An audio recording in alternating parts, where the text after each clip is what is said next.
viewers, and welcome to another edition of Rivet City's Rivet Flash. I'm your host, Tritus. With me this evening is Red. How's it going, pal? It goes. Excellent. I like going. Let's jump right in. You've got some things to talk about encryption, I believe. Yeah. So I've talked a lot in previous Rivet Flashes, general Facebook rants on my own profile, couple articles here and there on the blog.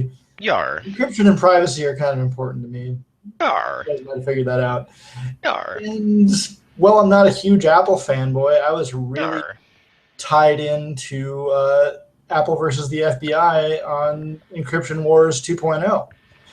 For those of you that aren't familiar, earlier this year, we had the mass shooting in San Bernardino by Islamic terrorists, and everybody was pretty shook up about that. Bad things had happened, and as part of the investigation, even though the perpetrators had been killed on the scene, what was recovered was one of the suspects' iPhones, and the iPhone was encrypted, and the FBI was flailing their arms about, pretending they couldn't get into it. And they were trying to force Apple to engineer a backdoor into their full device encryption on the iPhone, and Apple just flipped on the bird and said no.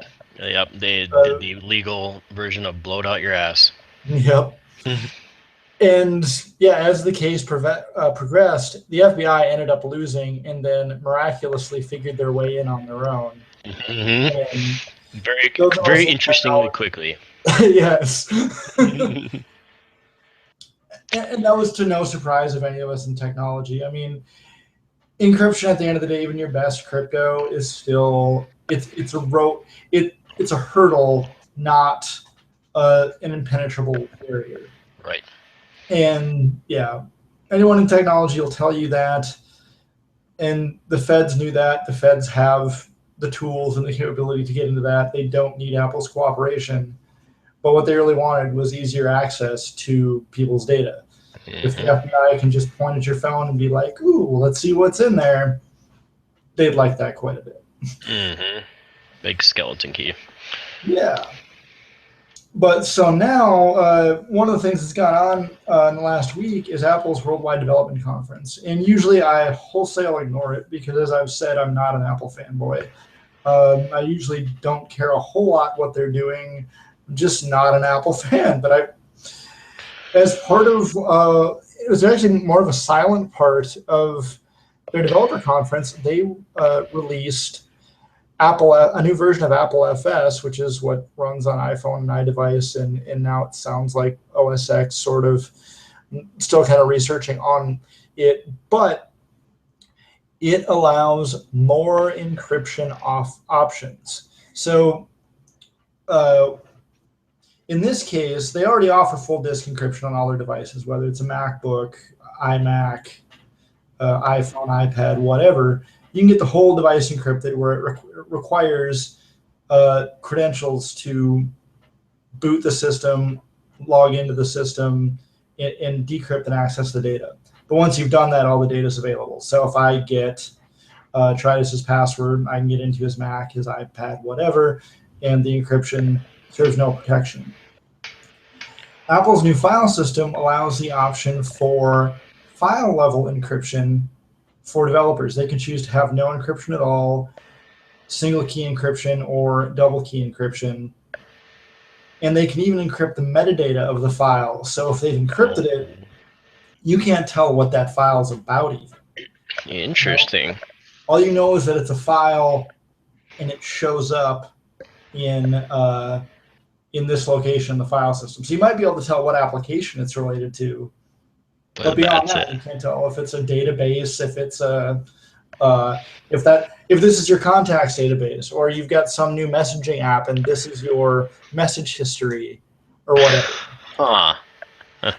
And because that encryption is unique, even if Apple got bent over and forced to somehow allow someone access to it, that's a different level of encryption that Apple now doesn't have access to. Like, oh, no, the developers got that. So, as a further middle finger to the FBI. Yeah. And other vendors are following suit with that too. Google is on board. Wow. That's I awesome. can't not love this. It's Yeah, great. that's impressive. I'm happy about this, and so for so many reasons. Just even outside of the giant middle finger to the FBI and the government, that's just the whole thing is just cool by itself. But just that little bit of icing, Yeah. ah, Privacy is important, and the more and more technology we get, the more and more it becomes important. absolutely. And the more we rely on it, the more that Mhm. it becomes a part of our everyday life. The more I realized yesterday. I have one computer, two computer, three computer, four computer, five computer, six computer. My iPad's somewhere around here. Seven computers. I have a Raspberry Pi. Eight. Uh, I had. There's a Loki's Mac is still here. That's nine. Uh, I'm forgetting one other thing. I have a Chromecast, which is still kind of a computer. Yeah, Um, definitely computers. yeah, I mean, they're the little bastards are everywhere.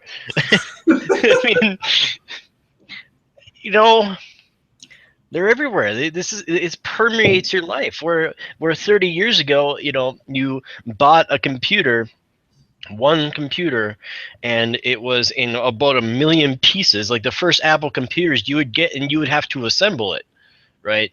Like us nerds today, when we build a PC, we do that for funsies. We do that for because we want to build it for our Yeah. specifications. We can go to Before, Micro Center and buy a pre-assembled one, but right? But before, you actually had to, I mean, completely piece it together. And now, I mean, we're just surrounded by computers. I forget who I was listening to a podcast the other day. Um, to Tim Ferriss and Kevin Kelly. Kevin Kelly is the head of Wired magazine. And he was talking about the future, things that are being predicted. He just recently, I'm going to shamelessly plug his book. He recently wrote a book called Inevitable, or The Inevitable. And he's talking about, like, dude, computers are everywhere. I mean, there's computers on your hotel door. I mean, your hotel room door that's a computer that you stick your card into, and then it opens the door. I mean, so it phones home to the front desk and says, "Is this legit?" Yep. exactly. And so that is a prime example of privacy needing to be extremely important and getting more exponentially more important, because this is what controls the door to your hotel room now. It's not a lock and key anymore. This is a computer controlling that. And I gotta wonder, do you think that this might be wild? I don't know, maybe I don't know if this makes sense to do or not, but do you think eventually we're just gonna have that, or even our like own private residences? Like that will be the You already do, depending on who you are. true, but I mean I'm talking for the Dan's got a everyday smart person. lock. What's that? I believe our friend and coworker, former coworker Dan, has a smart lock. Last I had thought I saw a post about that somewhere. I don't know if Right, it's at his yeah. new place, but his old place he had a smart lock he could unlock with his iPhone. That's right. I mean, they have those, man. I can put a Wi-Fi lock on my front door, and what's cool about that, I mean, you know how I roll. As paranoid as I am, Hmm. a lot of my friends and former roommates still have keys to the house because we grew up in the middle of nowhere where we didn't have to lock our doors, and we're kind of used to people we like just kind of wandering into the house. Right. But Still true today. in the big city, you just can't allow for that. So my No. solution was, of course, to just give people that I wanted to see frequently keys. Right. but Which now, like with smart locks, a new thing is you can temporarily auth someone's phone. I hmm go out of town and I somehow forget to board my dog or something. I'd be like, try this, dude. Butters needs a walk, and green light you for the front door, and then revoke it as soon as I get home. Right. And Um, that is so cool. I guess what I was trying, like, well, then I think also of Nest and all that other stuff too. I guess what I wonder is, do you think that that's going to inevitably take off as the primary methodology of getting into your home? yes, but not fast. I mean, people have stronger faith in locks than they ought to, Mm, but they'll have less faith in computerized locks for a while. hmm Like bump keys and stuff. Most locks are very, very vulnerable. A frequent And I hope maybe next year. I think I should be able to go to DEF CON. Maybe even this year. I might go to DEF CON. But I've heard one of the things that they do for kids at DEF CON is they teach them to pick lock and key locks as um, it's a mental exercise. Understand how a system works so you can exploit it to your advantage. Right. And yeah, most consumer grade locks are easy to pick. And then there's the concept of bump keys that gets most locks, even higher end locks. And I talked to a locksmith friend of ours, the very big guy that used to party with us in Fargo. That does not help. Yeah. Anyway, he Yeah. was a locksmith, and he was like, "Yeah, the bump key locks stop bump keys, but they're still very pickable if you know how to pick a lock." And Right. so it'll be interesting to see where technology goes, because they may, if they do away with the physical keys, then yeah, you've circumvented lock picking. Maybe. I mean, they have to change the latches too, because one of the reasons I keep a hotel key in my wallet is in case I have to credit card a door. Right. Then I And don't wreck my credit card. or when I'm trying to use your head as a battering ram to get into your house. Or that. My birthday was rough last year. Not this year, but last year. Anyway, It was a pleasant day. Anyway. yeah, I mean, you're moving the buck there between, so like the locks on your apartment building right now, my house right now, they're physical Hmm. keyed locks, and they're vulnerable in the same way that they're standard keyed locks. You Right. can pick them, and if you get something thin enough in, you can just force the latch in, and the door opens. But with digital locks, you could you could change the way the latch works. You can't pop it open, and you could remove the physical key so you can't pick it. But then now you're on the software side, and you have Hmm. to build software. And I don't know if you think you can code software that's more foolproof than physical locks. Maybe you're more secure that way. Yeah, I guess that's the question, right? I mean, what's harder to learn, or what ends up being an easier application to do? Creating a bump here, learning the skill to pick a lock, or getting a software that can, for lack of a better term, brute force its way through the card reader.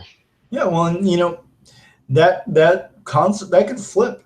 Right now I would say it's easier to bypass a physical lock for most people, Mm, but they have computer science classes in high schools now. Kids are learning to code in high school. which You is know, absolutely how it should be.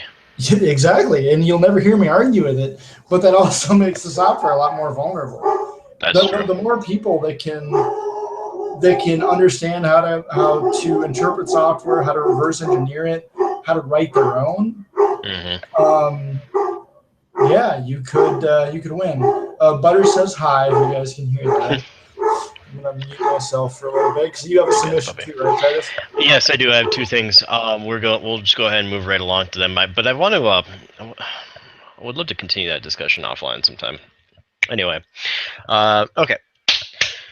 So there are two things I want to very briefly chat about tonight. One, Google is revving up its AI ambitions and is putting a research group in Europe to focus on basically the three main areas of artificial, or three key areas, not three main areas, but three key areas of AI: machine intelligence, machine perception, and natural language processing and understanding.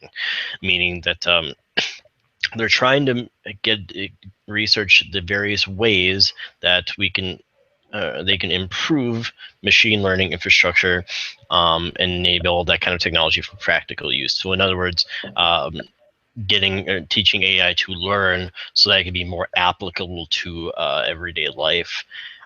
Like not to Skynet level, I'm assuming, but You're hoping. to the point where it can perform tasks and figure out better ways to perform tasks to make things more efficient, but probably not to a certain degree. But um, I mean, it could be, trying to think of a good example.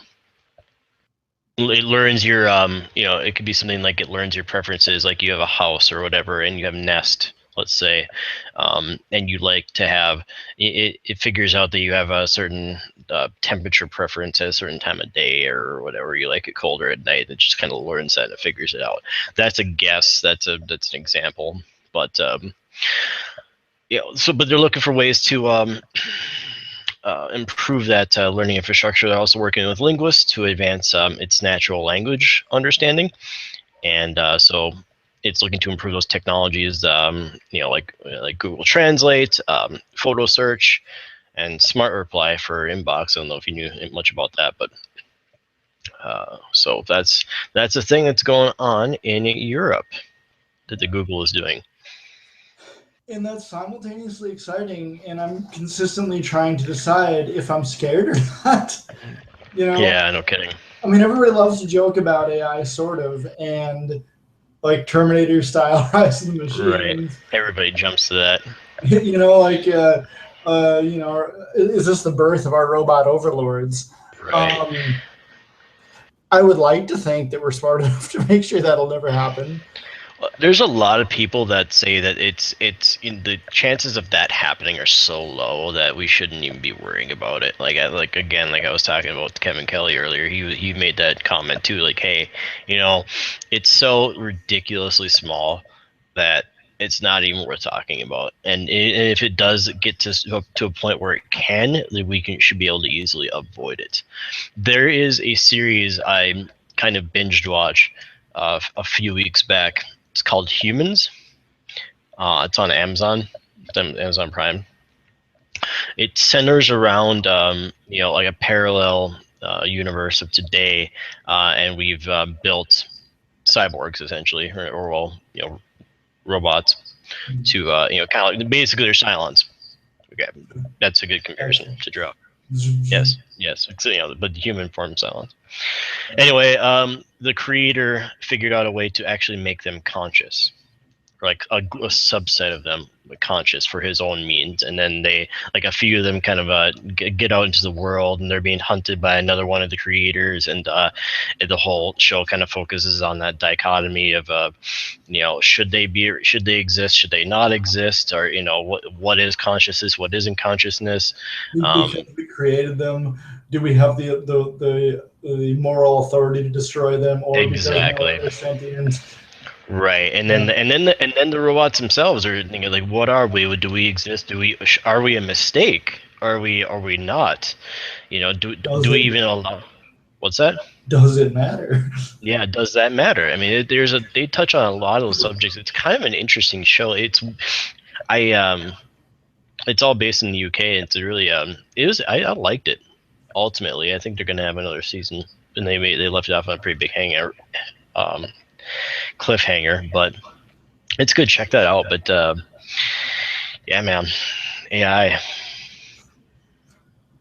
Well, but lately I've been, now that I telecommute for my day job, um, I really like the idea. So Google's been doing the self driving car thing for a long time, and Mhm. that's a lot of where one of the reasons they're diving into AI is because a very That. marketable product they see is the self driving car. When that succeeds, and I say when because it will, Mhm. because it would be so awesome if it did. Um, they see that change in the economy and just how we do things, right? Right. And I'm kind of excited for that change.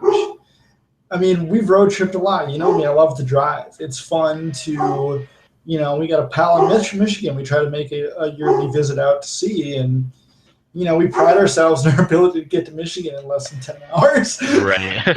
What, legal or not? Lots of coffee, lots of metal, and we get there. Speed metal while speeding. um, and that part of driving is fun, but the part of Mhm. driving that makes us miserable is, oh crap, our friends want to go hang out downtown. Yay. Yeah. Yeah, no, like that is I gotta be honest. Probably 90% of the reason I never go downtown to go bar hop or go hang out or do this cool event is because I just don't want to park. Like, just don't want Yeah, to deal with it. I just don't. Like, it's so silly, and it's a, to me, it's kind of like a poor excuse, but it can be such a pain in the ass that it's just not worth it. it's horrible. It It's the is. worst thing ever. And if you go in there for the wrong thing, I once, for a client at our old job, I once spent $30 to park my vehicle Ugh, because make I you want was to vomit. working for a client that was downtown during a Twins game. Mm, And they happen to be right next to Target Field. And so when you makes me want have to vomit. parking right next to Target Field and I have to bring hardware upstairs, whoops, I guess I have to park there. And so I got to Hmm. expense $30 to park for 2 hours while I installed some gear at a client near Target Field. What I to me is an even more funny story is the time you got stuck in a parking ramp. That is funny. Yes, And yes. I drive a rather small pickup, but for yeah, some of these parking ramps in downtown Minneapolis are circa the 80s. You know, where cars were really really small thanks to the gas crisis, and so the hmm, spots in the parking ramps are tiny. And I had parked and then gotten blocked in by a guy at a very expensive ramp, but one of the only few that were around. And so I had to sit there and wait for this guy to wander out and move his vehicle so I could get out. And the client paid for that too. But I mean, it's a pain. The idea is your self-driving car just kind of tools around. Ideally, it's solar powered or something that doesn't right. burn Cost energy that fuel. costs you money, and it just Right. kind of does its best to stay out of everyone's way until you need it. Well, And then when wouldn't that be disturbing to be walking down the sidewalk and all you see are a bunch of cars with no people in them just driving in circles?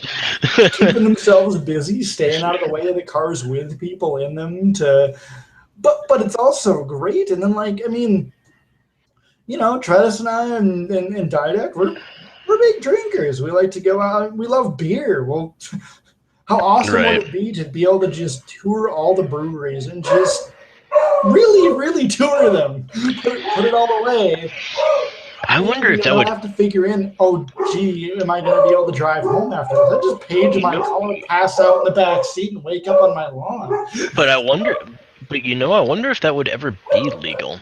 And here's why. Because what if the AI fails, right?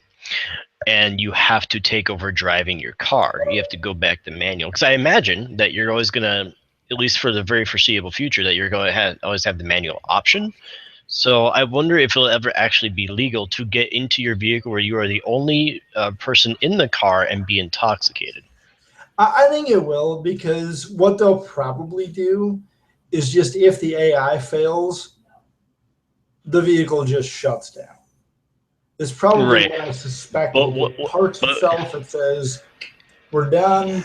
yeah, I wonder how that would work, right? You're driving 60 miles an hour down. It's driving 60 miles an hour down the road, and then it just fails, right? I mean, does the thing Yeah. just stop like just cut off, and then you just kind of roll until you Well, stop, or and does it know? where's the brain going to fail, and where's the brain going to live? Where's it going to fail, and is it going to have a redundancy? I Right. mean, because if everything is contained within the vehicle, if it's not using the internet, if it's not leveraging the cloud, you Right. know,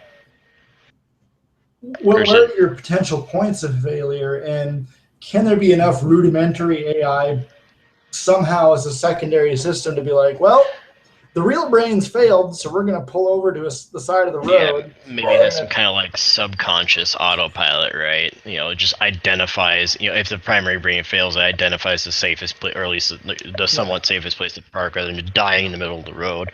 And See, that's something you have to build in. I mean, you I, can't. I don't know about you, but I wouldn't pay for an AI car if I still had to.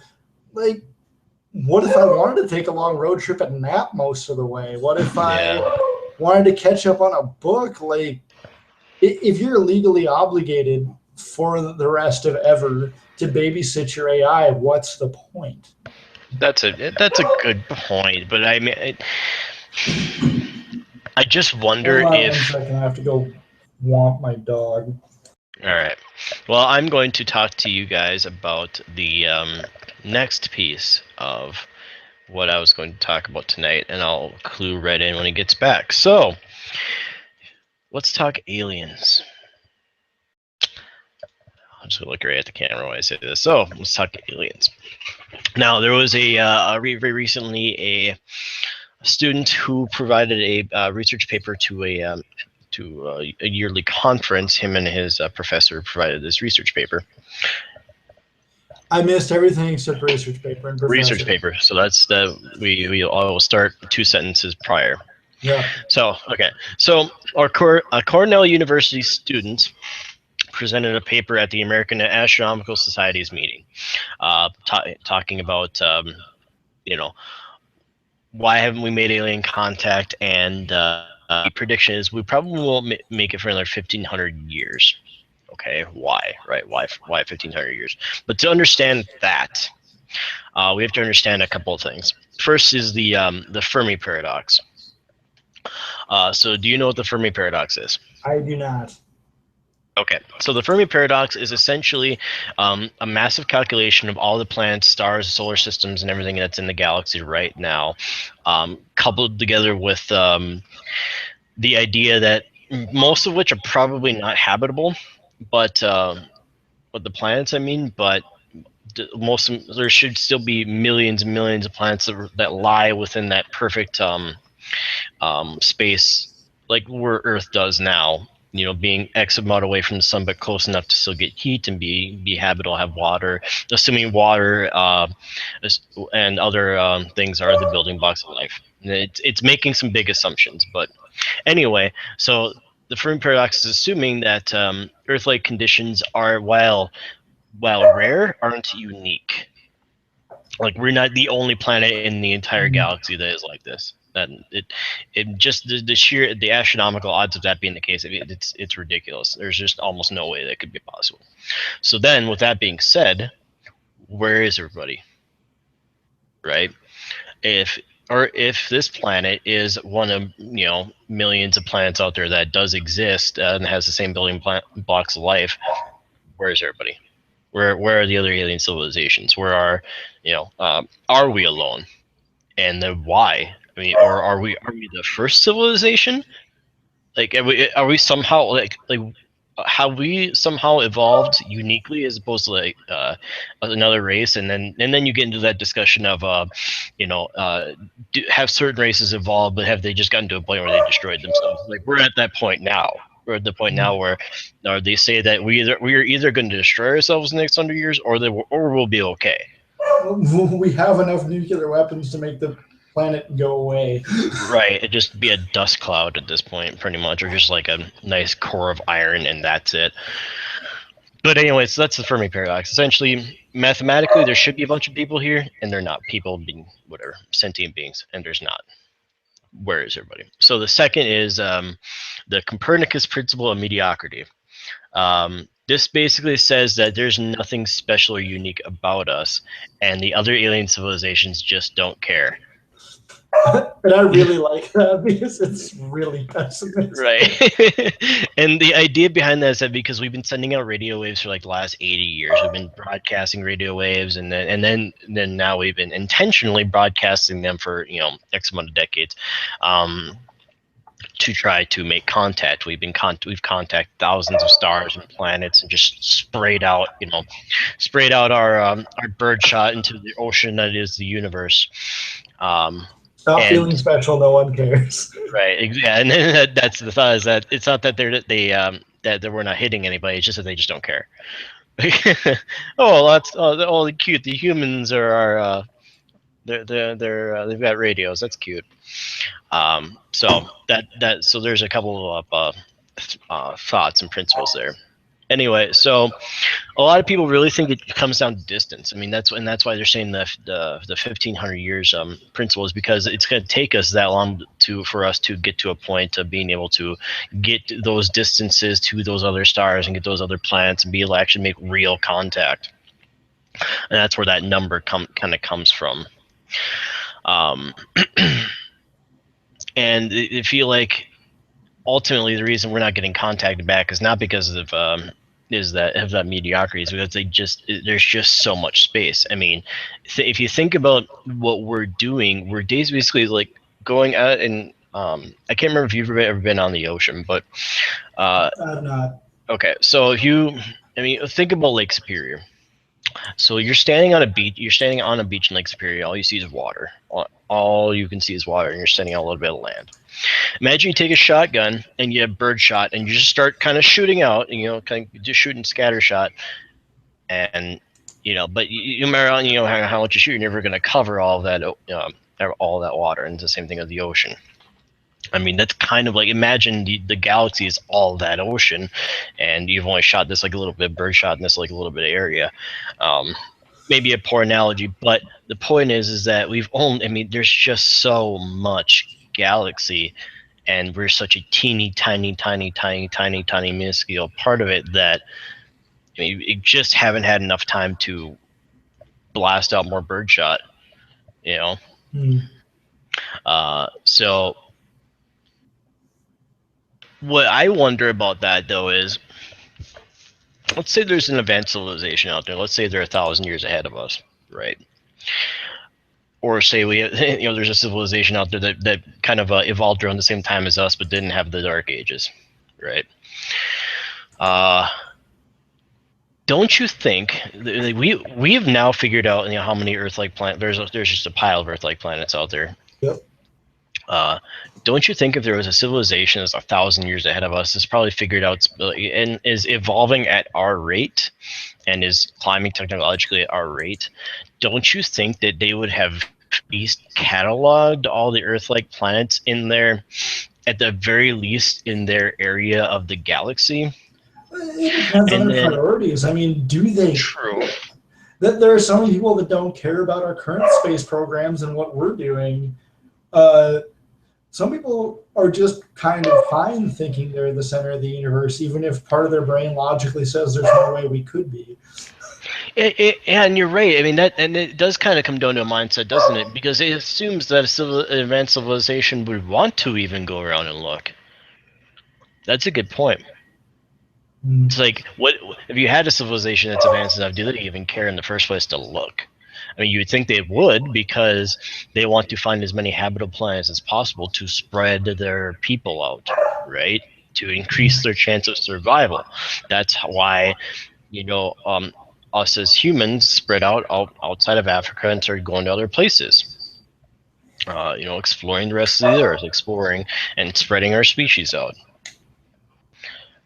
You'd think that an advanced civilization would be doing kind of, on an intellectual level, be doing something similar. So you gotta wonder if they have seen us and they just don't want to reveal it. I mean, because you'd think Mm. that a civilization that's that advanced can probably hide themselves pretty well, at least to the point Maybe. of right. I mean, at the point of they can they it's not that hard for them to hide from telescopes and radio waves and stuff.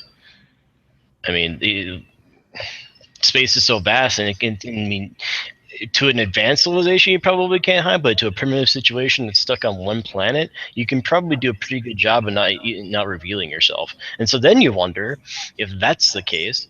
Maybe they've already been here and like checked the area out, and just like, okay, let's just see what they can do. Let's give them time to grow before we jump in, because that's the other thing you think about.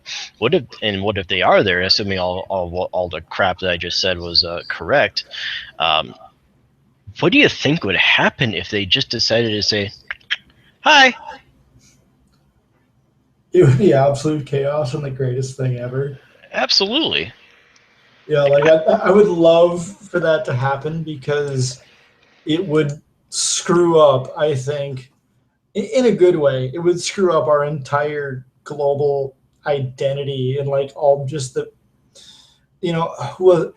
was it Buzz Aldrin or was one of the other Apollo astronauts that just one of his famous quotes was talking about how trivial global politics seemed when he was on the moon staring at the Earth. Hmm.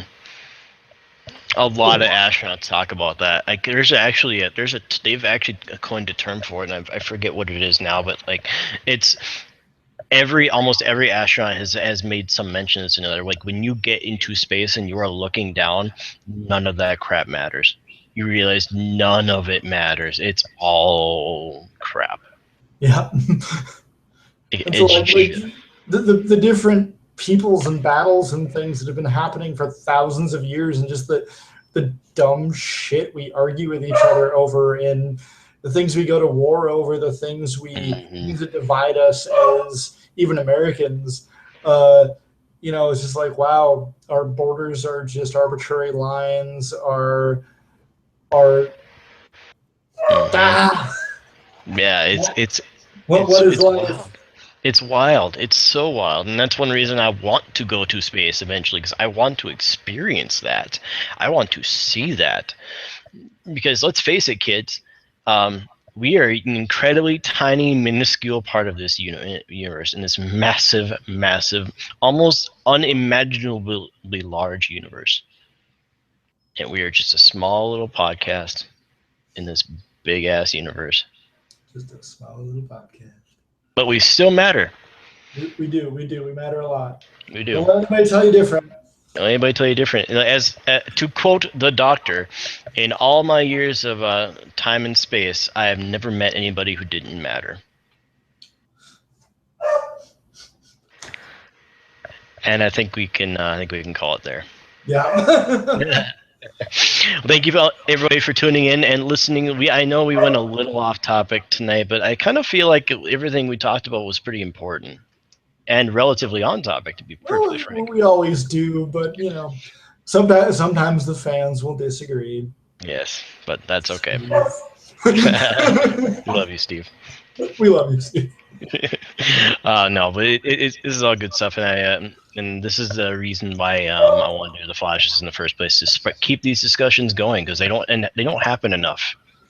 Yeah. They don't happen enough. So, all right. Well, I will leave you at that. Thank you for Oh, tuning in. I'm Oh, streaming tonight too. I streamed yes, last night in place of, or no, Tuesday night in place of Dan Tuesday night. Pratt, the Masked Gamer, and tonight I'm streaming on my regular schedule. I am giving away. I have rewards on Revlo for a humble bundle, or well, not an entire humble bundle, but I bought a humble bundle and I have a bunch of codes to give out. So hang out in my stream, get Revlo points, Yes. chat. I think Didac's still modding me tonight, so we're bonusing new subscribers at 200 a pop, and yeah, and also I'm trying out the Nightbot playlist selection. So it doesn't really integrate well with Spotify for me, so I'm using YouTube. But Rock and roll. background music tonight, all right. Yes, I And like it. Wolfhawk confirmed that she will be joining me. So Perfect. Borderlands, what up? Yeah, yeah, I love it. Cool, man. Well, that's Twitch.tv whack Rivet City Red. So check it out tonight, 10 o'clock Central Time, for you folks that are not in Central Time. Yeah, and then you'll be seeing this video on Saturday, and yeah, there it is. All right, so new post coming out from Red tomorrow. More posts coming out next week. More fun things with Rivet City features. More nerds in transportations doing things. And I say that because it's not going to be nerds in cars next time. A lot of new videos coming out this summer. I've got we got a lot of crazy ideas, a lot of fun things we're going to do. So keep looking out. Otherwise, go to rivetcitylimited.com. Check out what we are, what we're doing. Hit that little subscribe button to get updates. Yeah, cool. Thank you guys. And this is the Rivet City crew signing off.